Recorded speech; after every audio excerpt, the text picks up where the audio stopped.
Okay, back to moving. When we lived at the Treetop Apartments, we were going to church there at Open Door Baptist Church, and he felt led that God wanted him to go back to Tennessee and go to school and preach and everything. So, it just so happened that they had a shutdown at his job. So I called my friend in Tennessee, and she was, all for us, coming back and everything. So anyway, we stayed with them for a little while. I ended up getting pregnant again. Um, and we found a trailer in Tunnel Hill, Georgia, which was not too far from our friends. We lived there in Tunnel Hill, Georgia until our landlord seen that I was pregnant, and it was a small trailer, so he felt like we needed to, find somewhere else to live that was big, that was going to be big enough for us. So we moved to an apartment in Dalton, Georgia, and it was based on your income, and so we moved there, and we lived there after the baby was born. She was probably about 6 months old. We found a trailer, and we were able to get some credit. Oh, nose is itching. We got um his credit got better, and so we decided to which we needed a washer and dryer. I did not have a washer and dryer until after our third child was born. So he bought that on credit. He bought a refrigerator on credit. He bought a VCR on credit, and we bought our trailer. And so he got us in a financial bind. He decided he wanted to buy a new car. So he did that too. And so I was not working. I did babysit a little boy and started babysitting. Actually, I had about 4 kids that I was babysitting just for groceries money, and he was working 2 jobs, and so plus he had found a church that he was interim pastor at.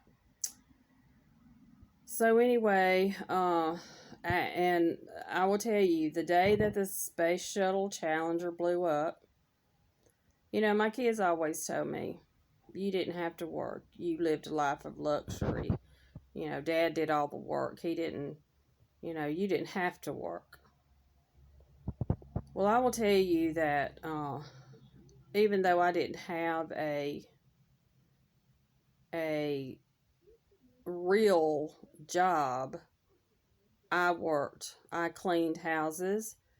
I babysat other people's kids, and I tried my hand at doing home interior.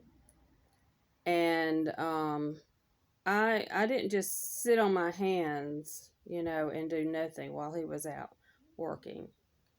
Um, the day that the space shuttle blew up with the teacher on it and everything, I had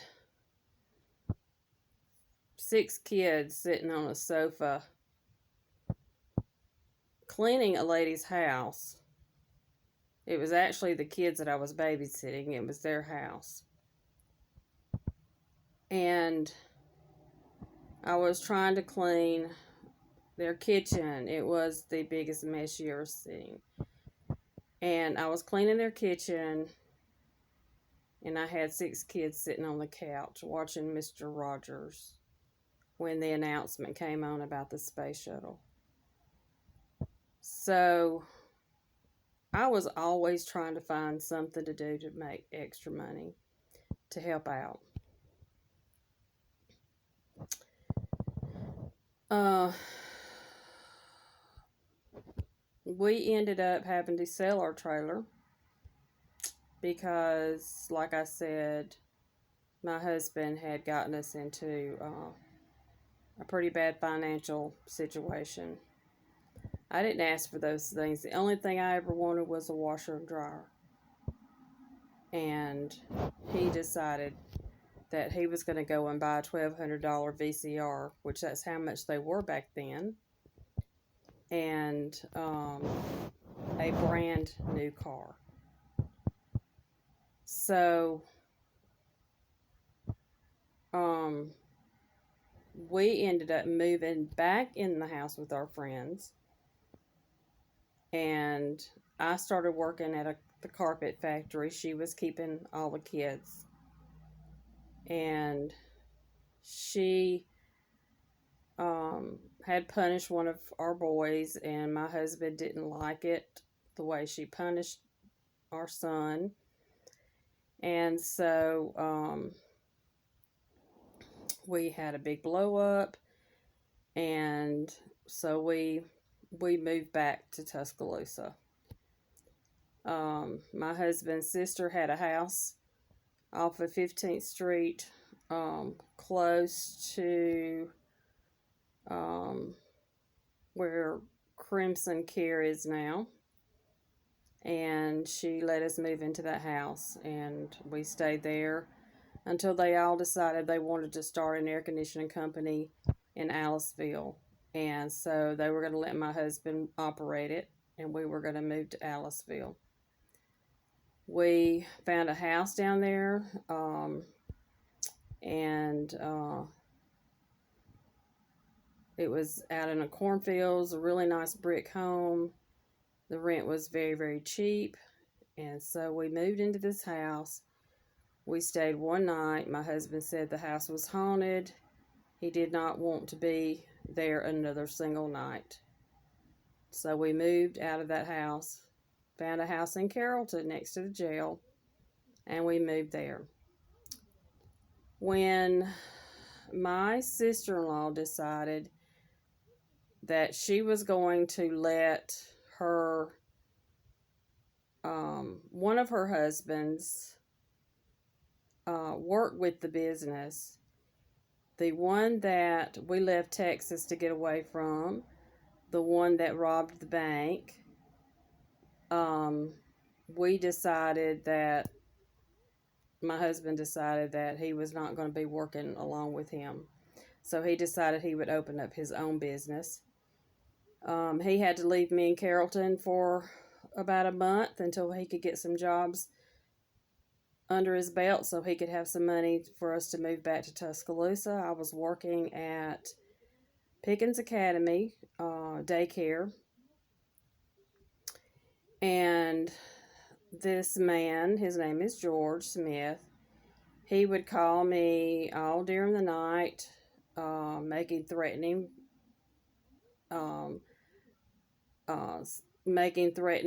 threats to me.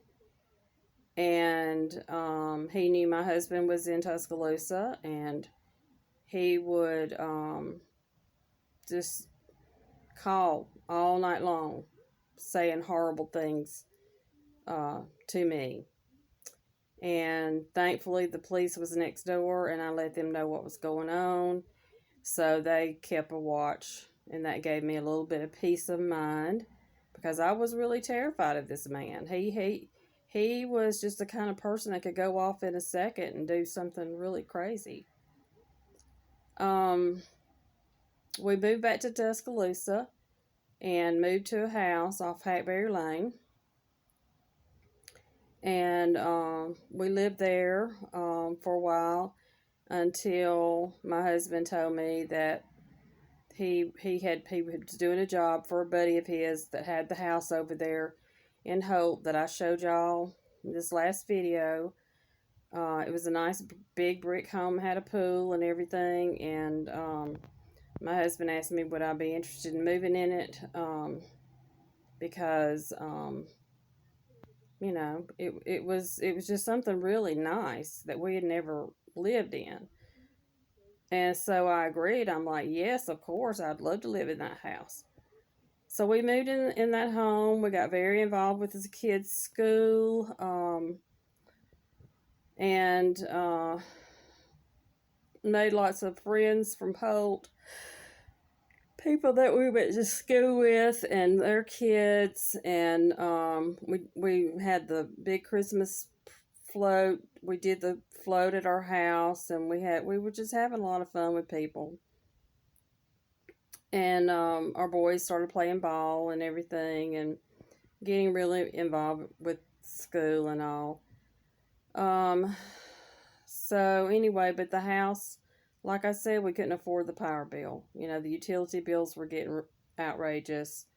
Um, and wintertime, you know, his job, you know, work slowed down in the wintertime because of the air conditioning type business he's in. So he had a friend of his that was living at Northbrook Apartments while their house was being built, and he told me about it. And he's like, you know, well, let's go and look at those apartments. He said they're efficient, as far as like, um you know, I don't know what kind of air conditioning system, whatever, but he said that the air conditioner, your power bills was really cheap.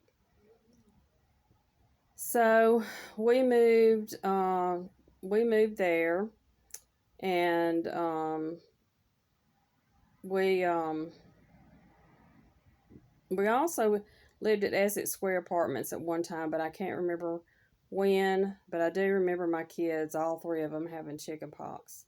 I remember Charity was really, I mean, oh, I shouldn't have said her name, but I remember she was really little, and all three of them had chicken pox. So, but anyway, we lived at Northbrook Apartments through the summer, and lo and behold, we got into another financial bind. The people that he would buy his equipment from stopped letting him buy on credit because he was so far behind. He, you know, wanted a new car, so we went and he bought a new car. We went on vacation a couple of times with friends. You know, we were just spending money like crazy.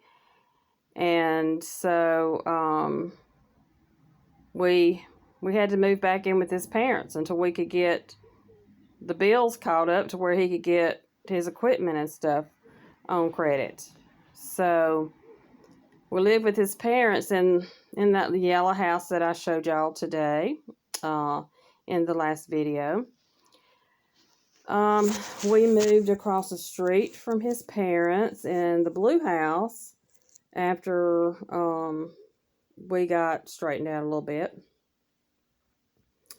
And I started working at the hospital. No, I take that back. Was I working at the hospital then?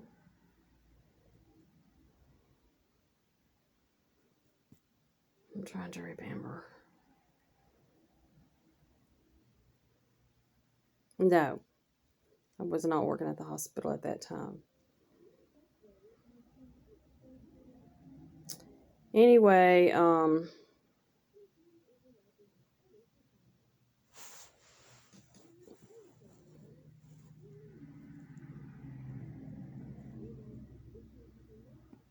okay, yeah. I started volunteering at the school. Our daughter started elementary school, so I was volunteering any chance I got to be so I could be at the school. I was there just about every day, and then they hired me to work as a substitute teacher, and I did that for quite a while. And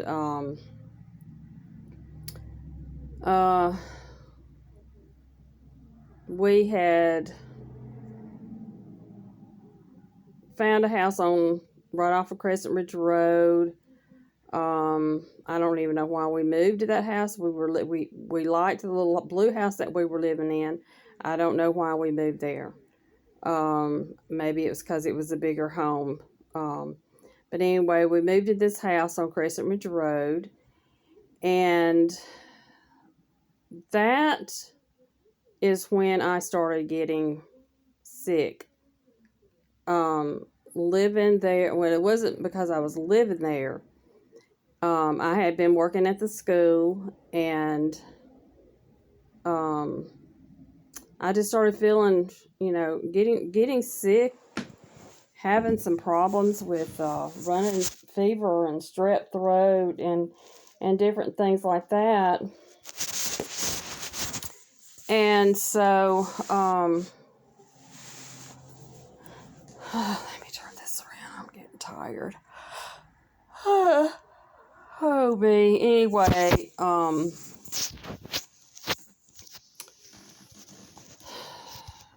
I had been sick for about a month, and I enjoyed substituting, but it was extremely hard on me. And I think I was just overwhelmed. These children were so bad, and it was really it just took a toll on me. So anyway, I started getting sick, and come to find out, I had Epstein-Barr virus, mono, the whole thing. My whole immune system was out of whack. So, after that, I just started having just a lot of chronic fatigue. It wouldn't take much but it wouldn't take much for me to get really tired. And so anyway, I was in and out of the doctor's offices constantly. I started working I remember working at JVC, inspecting those CDs, and it was really hard on me too. It was a sit down job, and it was like you sit on this stool for 8 hours looking at these CDs and looking for little pinholes and stuff. And it was just something I hated. I needed something that I could move around or do something, So, I got on at DCH as a nursing assistant, and I loved it. I loved being in the hospital atmosphere. It really inspired me, and I wanted to further my education and go to nursing school. So,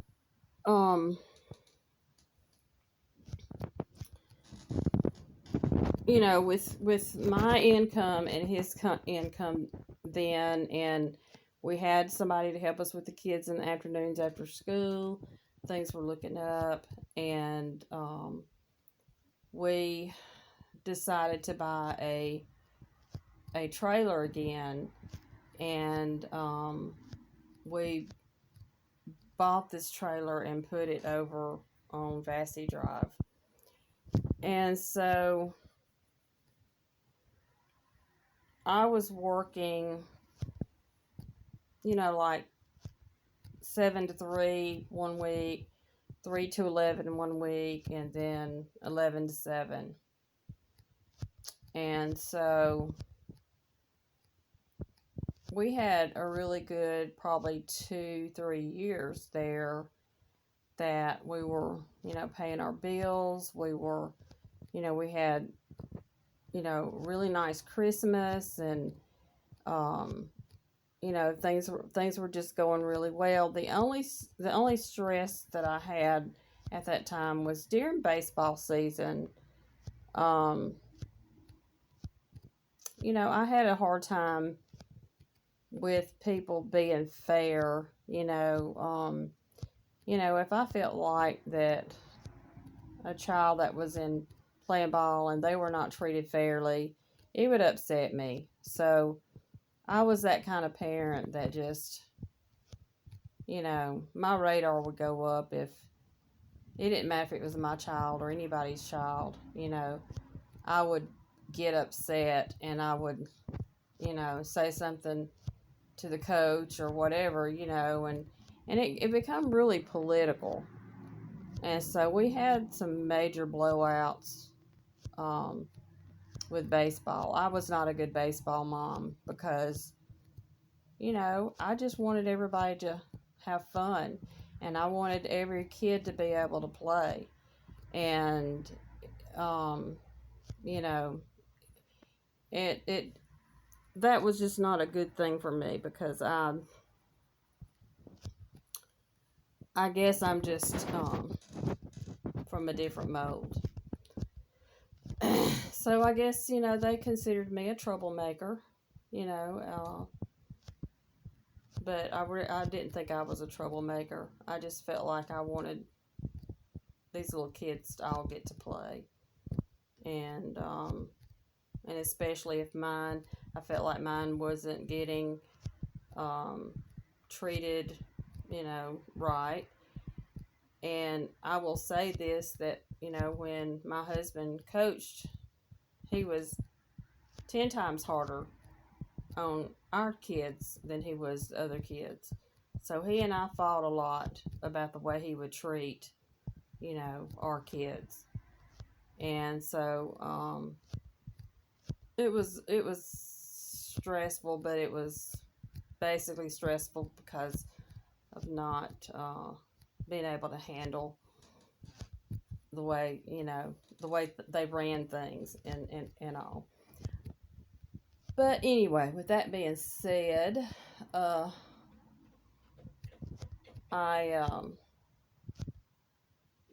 worked at DCH, and they started doing 12-hour shifts, and that was a big, big change for me. When they started doing that, and I was working 7 at night to 7 in the morning, I was coming home trying to, get the kids off to school. I really wasn't getting a whole lot of help from my husband. He would leave earlier than everybody else, and I would have to run home, get them off to school, get home, sleep till about 3 o'clock, go pick them up at school, and my body was just breaking down. I worked on the cancer unit, which was a really depressing unit to work on, and I became very depressed because I would see so much heartache, and so I ended up having a nervous breakdown. I wouldn't say it was a full-blown nervous breakdown. I think it was more of a mental breakdown. I was exhausted, and so I went into the hospital, and just that devastated me too. Being in there, I had no idea that I would be in like a psych ward.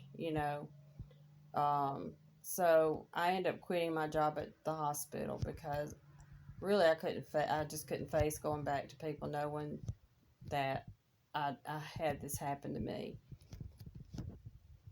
Anyway, I'm going to stop this video because I'm really getting tired and starting to get out of breath. So I will catch back up tomorrow.